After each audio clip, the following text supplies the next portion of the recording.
I want to take a look at this week at religion and the ideas of the 19th century that strongly influenced and shaped the mindset of our identity in the 20th century.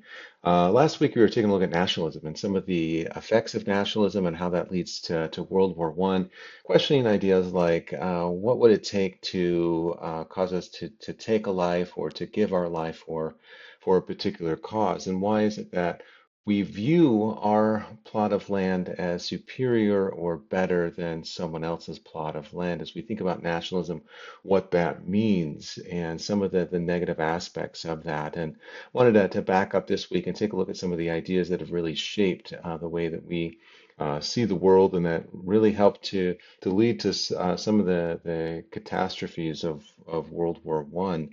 As we think about this, the major way of thinking about the world in the 19th century was to see the world as 6,000 years old, that humanity was created in the image of God, and that we are destined to evolve to become more like Him, right? That we're moving in this direction of this divine identity. And there's a couple of ideas that start to question that to some extent. And as we go through these ideas, I want you to think about, although they're challenging some of the basic notions of Christian thought, I want you to think about what truths they might present. As I taught these ideas throughout the United States, when I taught them in the Bible Belt, these were considered some of the great Satans. They considered them because they're questioning Christianity, they're questioning religious values. These are considered some of the great Satans, at least to kind of the hardcore Bible Belt. But as we go through this again, I want you to think about what truths do we find, right? As we see Darwin's Origin of the Species, he went on a trip to South America. He's from England, and he goes on a trip to South America, sees the Galapagos Islands, and starts to make some assumptions about where life comes from. And he starts to think about the creation and Genesis, and he starts to, as he sees species that look different from any other species that he's ever come in contact with as a biologist, he starts to wonder why that is. Why do these species look so different, yet still have some similarities? And in The Origin of Species, he writes his conclusions or his theory here, and this is what he says. Again, think about what he's saying here and what it means. He says, as each species tends by its geometrical ratio of reproduction to increase inordinately in number, right? Stopping there. Mainly what he's saying here is that species tend to increase by reproduction, right? The number one thing that species tend to focus on is probably their survival, food, and then reproduction, right?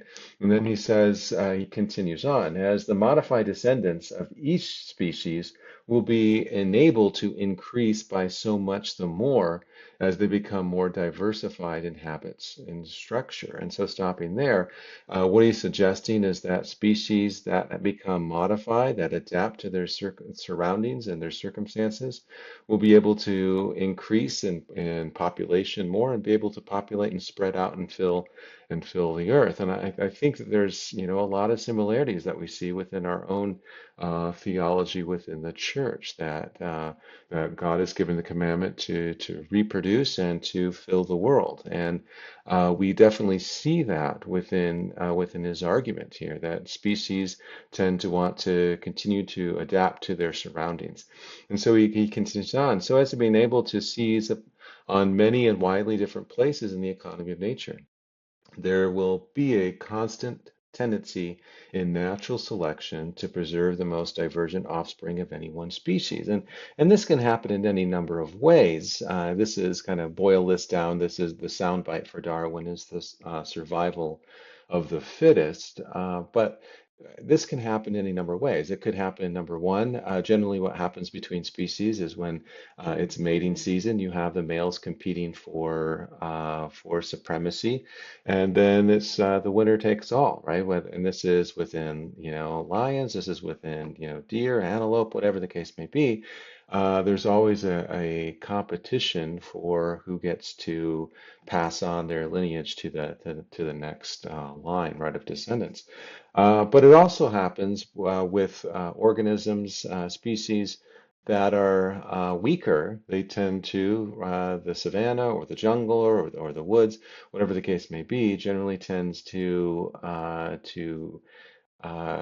to wipe those ones out, right? So if there is, for instance, a gazelle who is injured on a savanna, that's going to be the one that the lions start to pick off, right? They're looking for the smallest, the slowest to be able to have an easy meal, and the ones that are the strongest, generally the ones that tend to survive. And so as we think about that, that seems like that makes a lot of sense, right? There's a lot of value to this, and so. Some of you have studied these ideas in biology classes, and what I want to do is I'm going to take a look at them, see what their ideas are actually saying, and then be able to apply them to a humanistic perspective to see how this is going to influence society and is going to influence art. But as a lot of people take a look at Darwin and his sound bites and his ideas, they generally don't actually take a look at the words and what he's actually saying. And we're going to see that time and time again with the other philosophers, theorists, biologists in this case, that we're going to study. He continues on. He says, new and improved varieties will inevitably supplant and exterminate the older, less improved, and intermediate varieties, and thus species are rendered to a large extent defined and distinct objects.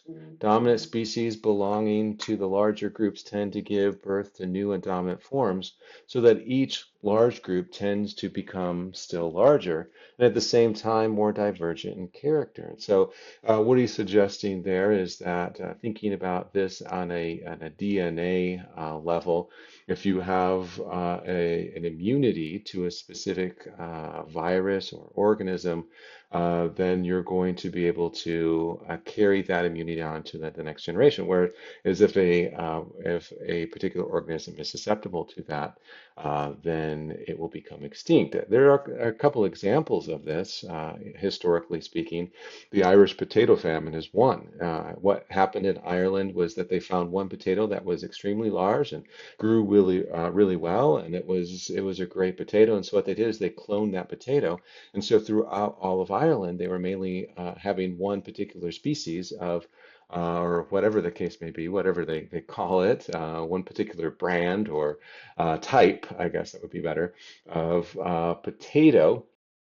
And what happened was that there was a particular fungus that came through, and because that one potato that everybody was using was not immune to that, it wiped out the entire crop throughout all of Ireland, and so that's what led to the Great Famine. And so, if they would have had more of a diversified crop, it wouldn't have been as impactful. Other examples of this is, for instance, is the royal family. We'll talk a little bit more about this next week. But the royal family, because they always want to only marry royals, uh, they tend to marry, cousins and second cousins and things like that. But there is a mutation within the royal family of hemophilia, and so a lot of the royal families suffered from hemophilia through their bloodlines. And so again, as you don't have that diverse genetic background, you're going to be more susceptible. Whereas those that have more of a more diverse background, as Darwin is suggesting here, will be able to withstand some of the problems, the challenges of existence. So that's kind of an idea that I want you to think about, and then how this is going to change the understanding of humanity and the creation. And so people saw his ideas as radical, and he was questioning the idea of Genesis, that there was a single act of creation, and that God just kind of kerplunked animals upon the planet, and there they were. And he's suggesting that might be a little bit simplistic. There might be more to the story than we originally thought. And so he's trying to to examine how did it really happen, what's really going on here. And he suggests that what really happened is that there is a long stemming line of animals that are evolving and changing in order to survive. And how much of that is, part of the creation, how much of that plays into the plan of salvation, I don't really know. But Darwin's taking a look at these ideas, and it starts to change the way that we view ourselves. And he suggests that humans are coming from some lesser organism, such as monkeys. That monkeys evolved over millions of years to become the species that we are today. And so that starts to change this idea that humanity was created in the image of God. So it starts to change people's perceptions and starts to lay some deeper kind of a crisis of faith, if you will, on how we start to view ourselves. And this is going to be important groundwork for understanding the art, the politics, the social movements of the 20th century, because whether you agree with them or not, it becomes widely influential. I want to take a look at another major figure of the 19th century, a philosopher here with Nietzsche. And again, he's in the Bible Belt. As I was teaching him, he was considered another one of the great Satans. But he mainly argues this idea that the soundbite for him is God is dead, right? So whenever you hear Nietzsche, generally you'll hear the phrase God is dead, right? And if you think about that phrase, God is dead, it's an absurd phrase, right? Because if God exists, then God can't die, right? And then if God doesn't exist, then he can't die, right? So, and he knew that, right? He knew that. And so it wasn't as though he was trying to suggest, hey, God's dead. Hey, wake up. It was a different kind of context to it. And so those that get really frustrated with Nietzsche, the problem with it is they've never read his works, right? They never read the actual words of what he's actually saying. And so let's take a look at where this actually comes from. This comes from one of his works called The Gay Science. And I want you to see if what he's saying here is, hey, God is dead, let's go celebrate. Because I don't think that's what he's suggesting. There actually might be some profound truths to the words that he's saying. And he says, have you not heard of that madman who lit a lantern in the bright morning hours, ran to the marketplace, and cried incessantly, I see God, I see God. As many of those who did not believe in God were standing around just then, he provoked much laughter. Has he got lost? Asked one. Did he lose his way like a child? Asked another. Or is he hiding? Is he afraid of us? Has he gone on a voyage, immigrated? Thus they yelled and they laughed. The madman jumped in their midst and pierced them with his eyes. Whither is God? He cried. I will tell you. We have killed him, you and I. What were we doing when we unchained this earth from its sun? Whither is it moving now? Whither are we moving? Away from all the suns? Are we not plunging continually, backward, sideward, forward, in all directions? Is there still any up or down? Are we not straying as though in infinite nothing?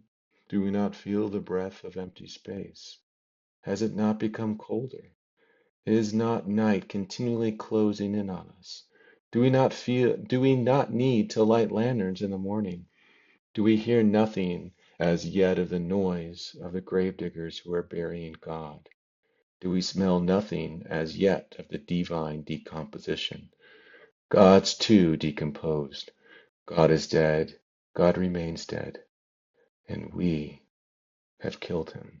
As we think about that, right, what is he actually saying, right? Is he suggesting God is dead and let's, go out and celebrate? Or is this a lament that God has lost relevancy in the modern world? The idea that humanity has killed him, that we're no longer turning to God as a means of spiritual fulfillment, that we're turning to other things, perhaps our possessions, perhaps political institutions, perhaps social institutions, to replace our religious convictions. And what we see within this, right, this lament, this kind of sadness, is now what? If you remove God as the source of that's directing human conditions, that's directing our actions, then who is really directing us, right? When he says, what were we doing when we unchained this earth from its sun? When you remove God as the director of human actions and the course of human events, the scary thing for Nietzsche is humans are leading. That no one is going to really, there's no external source that's going to move us in any divine direction. And that to him is enough to keep him up at night, right? The idea that if we remove God from our religious institutions, if we remove God from our mindsets and our collective conscience, then all that's left is humanity. And for him, that's pretty scary, right? This idea that is there any up or down? Where are we moving, right? Is there just night continually now? And so reflecting on this quote, do you really think that Nietzsche is celebrating or mourning the loss of God's relevance, right? And I wonder about that, right? This soundbite is that God is dead, and so therefore we can now, be freed from religious institutions. And certainly we see that movement in the 20th century that there's a loss of affiliation with organized religions, not necessarily spirituality, but with organized religions. And we see that, continuing on in 2020. That is the trend. Um, but again, what's the impact of that loss, right? And is it a good thing, right? Is he suggesting it's a good thing? And another question to think about within this is how might this view change the modern understanding of humanity, right? If you think about the Victorian mindset of the 19th century that we're created in the image of God, well, if that's, severed, then what are we created in the image of? Where are we going, right? As we think about Michelangelo's the Sistine Chapel with the creation of Adam, who created us, and where are we moving to? Are we becoming better, right? And so, if you connect this with Darwin, the main certainty, the main anxiety then would be, where is God in all of this? And how can we kind of make sense of some of these changes that are happening in the 20th century, right? So this is building up to a mindset of some of the spiritual crisis that we're going to see within the 20th century, and it's going to lead to some of the atrocities that we're going to see with World War One, right? If you remove God from the picture, you remove humanity as a divine act of creation, then human beings are just another organism like any other animal that can be mowed down, that can be shot and killed, or it just can be kind of patched up and sent back out to the front lines to be shot up again. That we don't really have that, where's the morality if you remove God? And so you see tremendous uncertainties, tremendous, frustrations happening in the 20th century as a result of some of these ideas. And I'm not suggesting that we should blame Nietzsche for them. Again, he's not necessarily saying this is the way it should be. He's reflecting on the loss of spirituality in the 19th century as humanity starts to modernize, as humanity starts to industrialize, as humanity starts to urbanize. He's reflecting on that here. And he's suggesting that this is going to lead to some catastrophic events, right? And so in some ways, he's predicting some of the problems that we might see. And then I wanted to end our discussion of some of the major ideas of that lead us to the 20th century with Freud.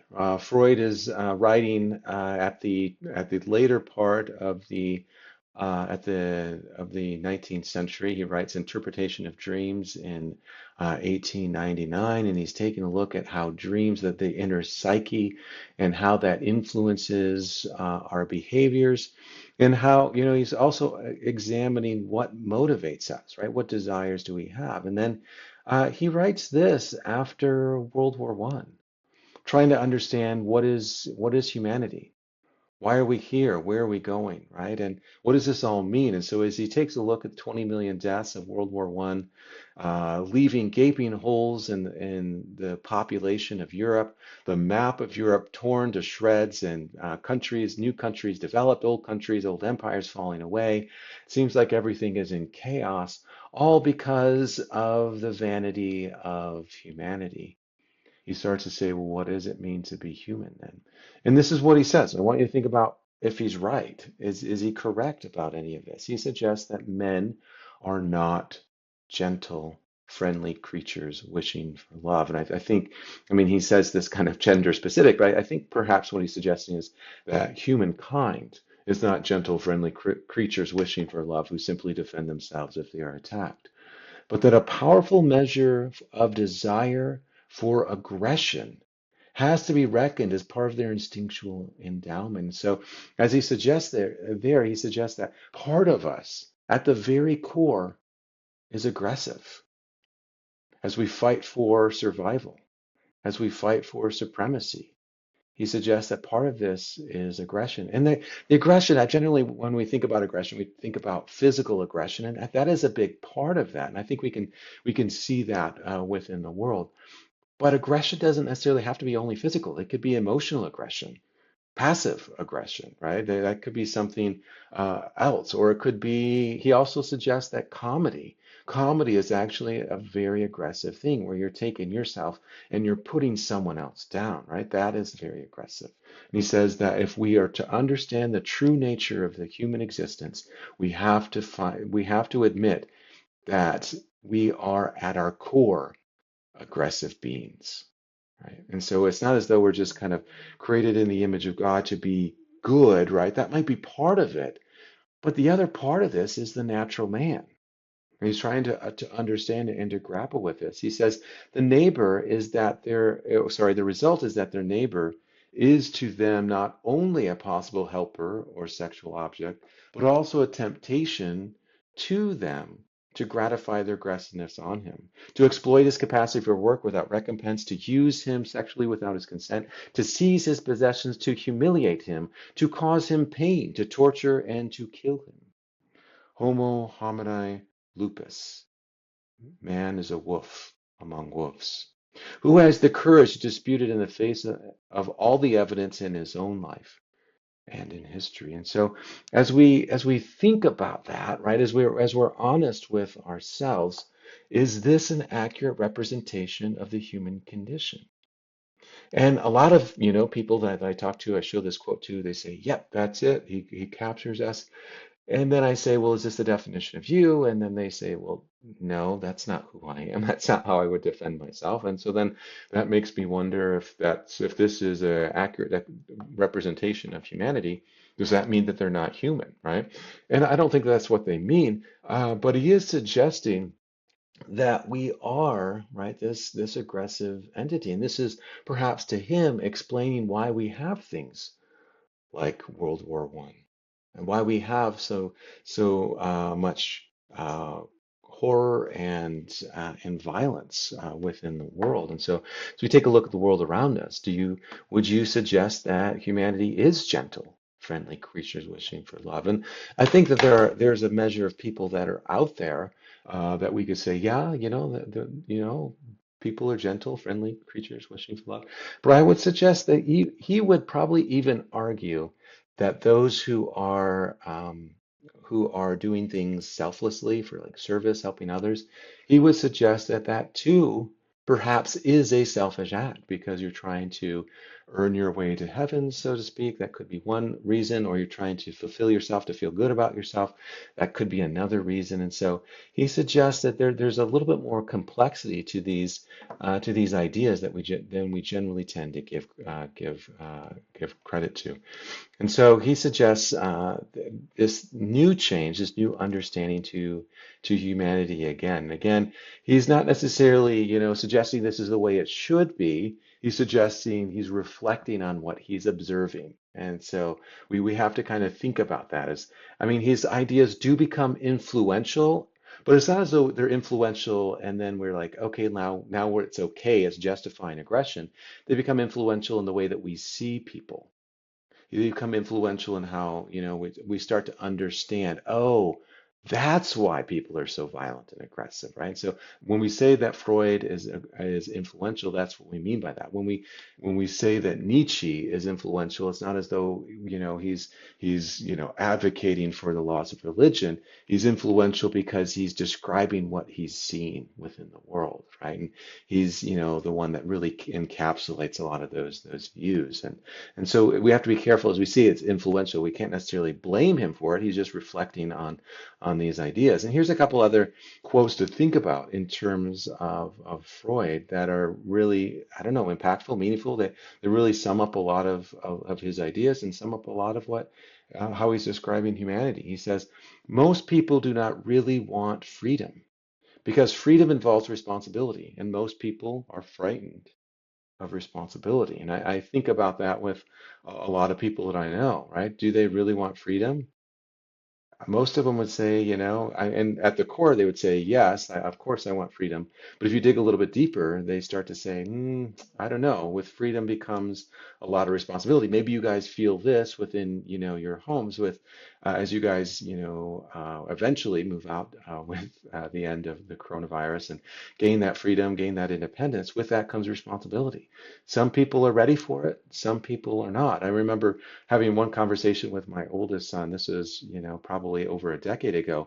And as we were walking to church one day, he said, "Hey, Dad, what's the difference between a child and an adult? How do I know when I'm going to be an adult?"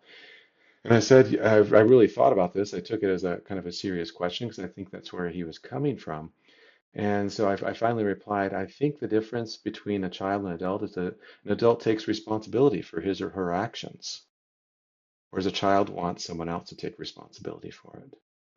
And he thought about that for a minute, and within his, 11, 12-year-old mind, he said, yeah, I don't think I'm ready to be an adult yet. And so, as we think about this, right, with freedom does come responsibility.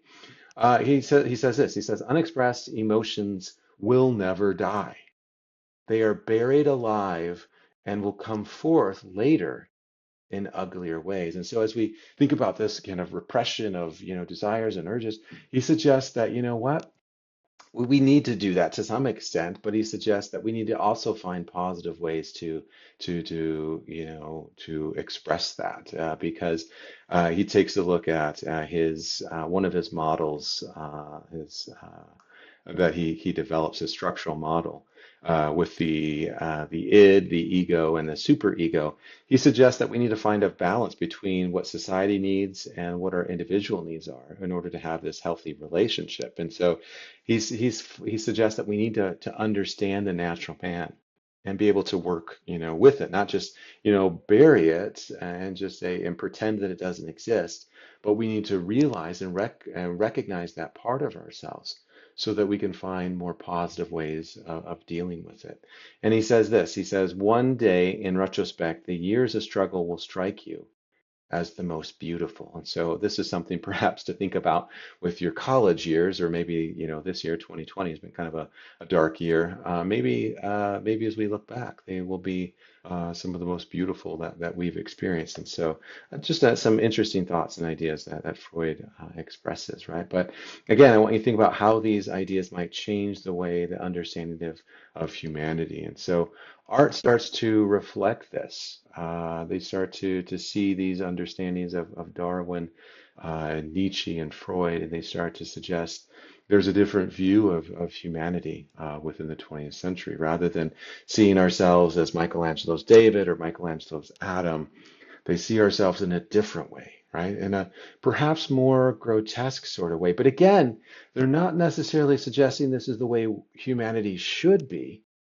They're suggesting that this is the way humanity is. They're reflecting how, they're influenced by ideas, they're influenced by political movements, and they're suggesting that this is what's come of it. If you take a look at George Gross, he was in World War I as a German soldier, And he had a nervous breakdown. He got injured, had a nervous breakdown. They're going to send him back to the war. He had a nervous breakdown, couldn't do it. So then they institutionalized him. And as an artist, he's reflecting kind of his experiences. And so this is his experience with it. He suggests that humanity has become more machines within the world. We're not really viewed as godlike anymore. We're viewed as just a cog in the wheel to go out and to die for our country, who's sending us there for what reason? I guess to gain more land or to shoot to kind of push so this idea of supremacy, or as we see with Egon Schiele, we see a different view of his self-portrait, right? Very skinny, very thin, very brutal, very ugly, right? Not necessarily showing a very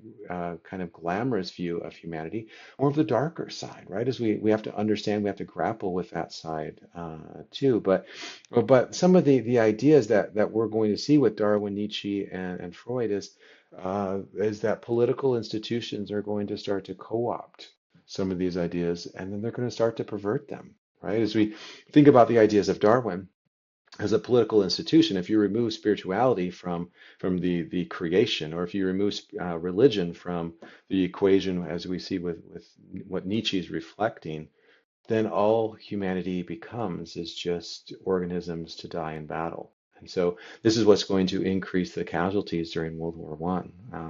If you think about Darwin's ideas and apply them to a political institution, then all that existence is just a struggle for resources.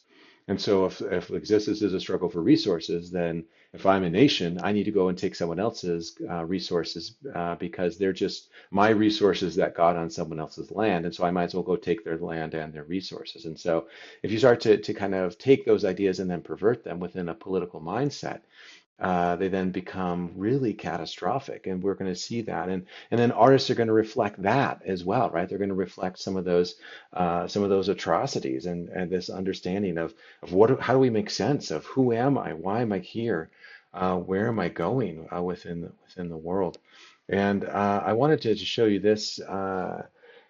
This quote here, this comes from All Quiet on the Western Front, and Remarque was a German soldier and writing on the war, and he publishes this after the war, and he's taken a look at some of the psychological damage that comes from it. And so this is helping us to kind of, I'm hoping that you'll be able to see connect the dots here and see the vision of how humanity has come to be seen within the 20th century. And again, it's not as though these artists are celebrating it, they're merely reflecting it. And I think what they're doing is they're reflecting it so that we can see some of the horrors of this direction that we're going so that we can change, right? The question is whether we have the will or the capacity to change, but they're suggesting this is where we are. They're holding up a spotlight. They're showing a mirror to the ugliness of what humanity has become, to what political institutions have become, and they're suggesting what are you going to do about it, right? So they're